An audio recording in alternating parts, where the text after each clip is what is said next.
Hello mga karikrod!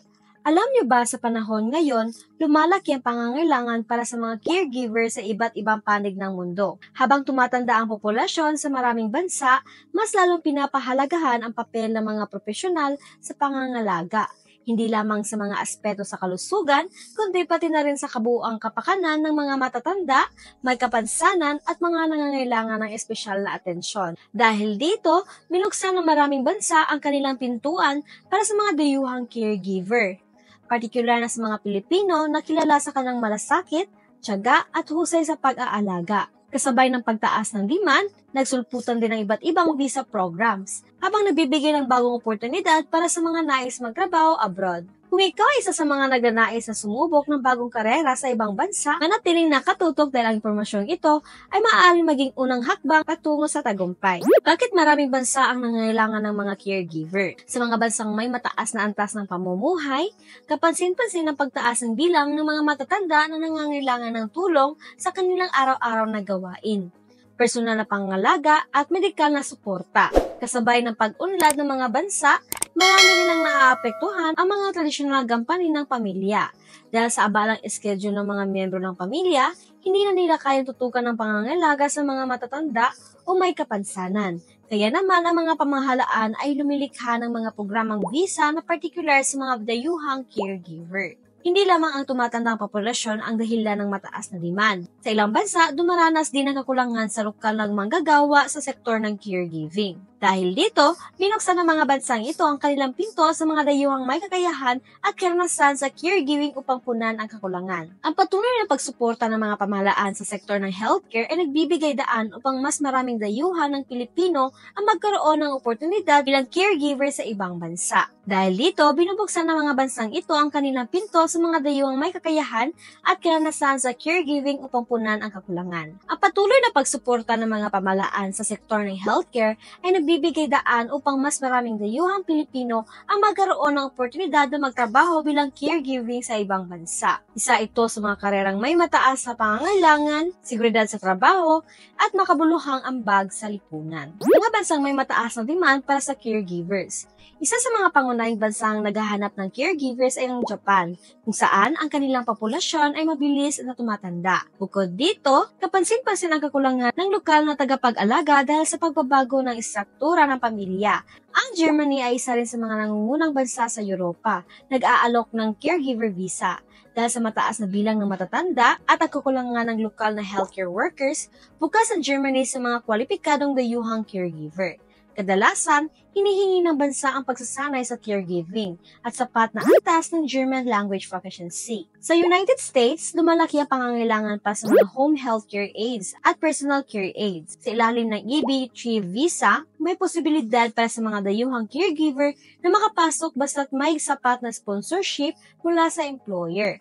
Gayunpaman, kailangan maipakita ang kakayahan sa trabaho, malinis na background at medical clearance. Hindi rin nagpapahuli ang Canada, na may mga programa gaya ng Home Support Worker Pilot at Home Child Care Provider Pilot. Dito, kinakailangan may job offer mula sa ibang Canadian employer at may karanasan sa caregiving. Isa itong magandang oportunidad para sa mga Pilipinong nagnanais ng permanenteng paninirahan sa Canada habang ginagawa ang kanilang profesyon. Mga visa program para sa caregivers sa iba't ibang bansa. Sa United Kingdom, ang Health and Care Worker Visa ay nagbibigay daan para sa mga kwalipikado na makapagtrabaho sa NHS Trust, care homes, at iba pang institution. Kabilang sa mga requirement ang job offer mula sa isang licensed sponsor at English language proficiency. Ang Australia naman ay nagbibigay ng Temporary Skill Shortage or TSS visa para sa mga posisyong hindi kilala bilang bahagi ng skills shortage list. May mga rehiyon sa Australia na nangangailangan ng aged care workers.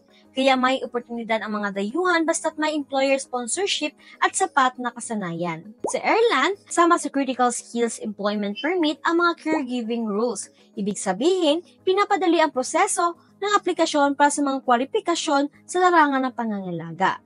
Karaniwang kailangan ng mataas na antas sa pagsasanay at minsan ay karanasan sa bansang Europa upang makapasok. May kakaibang proseso naman ang Japan, kung saan kinakailangan dumaan ng aplikante sa language training, skills training, at pagsubok bago payagan sa ilalim ng Specified Skills Workers or SSW visa.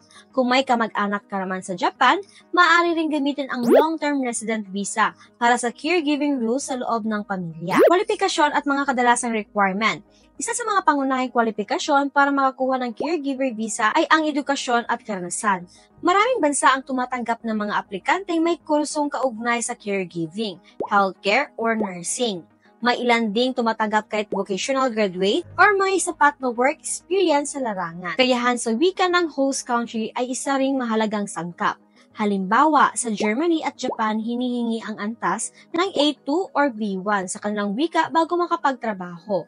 Sa UK, Australia at Canada, kailangan makapasa sa English language test, gaya ng IELTS or CELPIP. Kailangan din malusog ang aplikante upang matugunan ang pisikal na pangangailangan ng trabaho. Bukod dito, hinihingi rin ng malinis na police clearance mula sa sariling bansa o sa may bansang pinupuntahan dati. Sa ilang bansa, kailangan din makakuha ng job offer or sponsorship mula sa isang accredited employer or ahensya. Dito, papasok ang kahalagahan ng networking, pag-a-apply sa mga verified job platforms, at pagkikipag-ugnayan sa mga licensed recruitment agency. Benepisyo ng pagtatrabaho bilang caregiver sa ibang bansa. Isa sa mga pinakailangang benepisyo ng pagiging caregiver sa ibang bansa ay ang may mataas na sahod kumpara sa lokal na trabaho. Ayon sa ERI Economic Research Institute, ang mga caregiver sa Germany ay kumikita ng tinatayang $36,000 kada taon. Ang Austria at Finland ay may parehong kompetitibong sweldo para sa mga profesional sa caregiving. Bukod sa kita, may oportunidad din para sa permanenteng paninirahan o immigration sa ilang bansa gaya ng Canada at Australia. Kapag nakatapos ng ilang taon sa ilalim ng specific program, maaaring mag-apply para sa permanent residency sa isang caregiver kasama ang kanyang pamilya. Ang cultural ng karanasan ay isa rin ang mga dahilan kung bakit pinipili ng marami ang pagtatrabaho sa ibang bansa.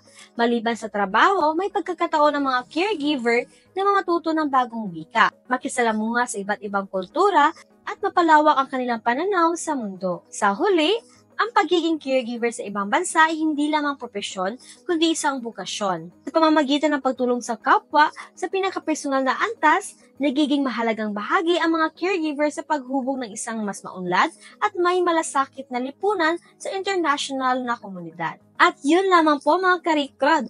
Sa dami ng mga bansang nangangailangan ng caregiver, malinaw na malaki ang tiwala at pagpapahalaga ng mundo sa galing ng mga Pilipinong tagapag-alaga. Ang mga oportunidad sa ibang bansa ay hindi lamang nagbibigay ng mas mataas na kita, kundi nagbubukas din ng mas malawak na daan patungo sa permanenteng paninirahan, personal na paglago at mas magandang kinabukasan para sa pamilya. Gayunpaman, mahalagang maging handa mula sa pagsasanay at dokumento hanggang sa pag-unawa sa kultura ng bansang nais puntahan. Tandaan na ang pagiging caregiver ay isang propesyon na nangangailangan ng puso, pasensya at tunay na malasakit. Kung ito ay iyong bukasyon, huwag hayaang lumipas ng pagkakataon. Maraming salamat sa panonood. Hanggang sa muli at sabay makamit mo ang tagumpay sa iyong caregiving journey.